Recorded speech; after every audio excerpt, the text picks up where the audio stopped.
tanggapin na natin na bahagi talaga ng modus ng iilang illegal recruiter at rest assured, nasasawata natin yan. Meron tayo, again, roving ang lahat ng security guards natin.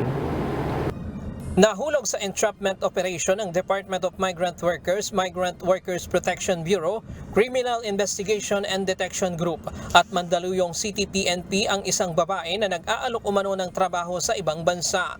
Modus operandi ng sospek na dalhin sa mismong tanggapan ng DMW ang kanyang biktima para papaniwalain na legal ang kanyang ginagawang recruitment papuntang abroad. Mabuti na lamang at napansin ng mga security guard ang kahina-hinalang kilos ng babae ilang araw na ang nakakaraan. Kaya naman agad nag-set up ng entrapment operation ang DMW kung saan nasa kote ang sospek kaninang umaga.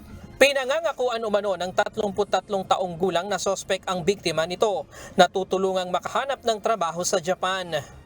Fruit picker umano ang naghihintay na job opportunity at sasahod ng 77,000 pesos kada buwan.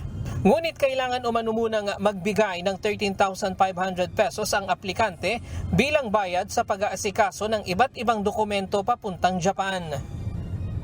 Kasama sa modus ng illegal recruiter sa ilang sitwasyon, na dalhin sila dito at nalilin lang yung biktima into believing na legal dahil lamang nakaapak sila dito. So ginagawang instrumento o modus ito. Pero wala naman transaksyon na isasagawa. Ayon sa DMW, naka-alerto naman ang kanilang mga tauhan sa mga ganitong modus. Paalala ng Department of Migrant Workers, hindi komo na sa loob ng kanilang compound ay otorisado ng mag-recruit o di kaya naman ay mag-refer sa isang agency.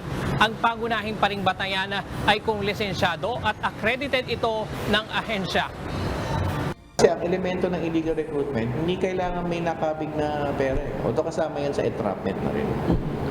Basta nagre-recruit ka at illegal, nangapo ka ng trabaho, nag-refer ka ng trabaho, papa-apply ka ng trabaho sa trabaho. Recruitment yon, at kung wala kang lisensya mula sa DMW, illegal recruitment.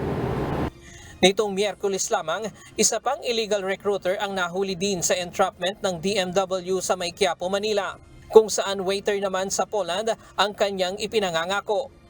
Marami pang inihahandang entrapment at pagpapasara ng mga illegal recruitment agency ang DMW para maproteksyonan ang ating mga kababayan laban sa mga manloloko.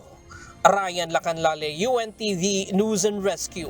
Diyos ang aming sandigan, serbisyo publiko ang aming pinahahalagahan.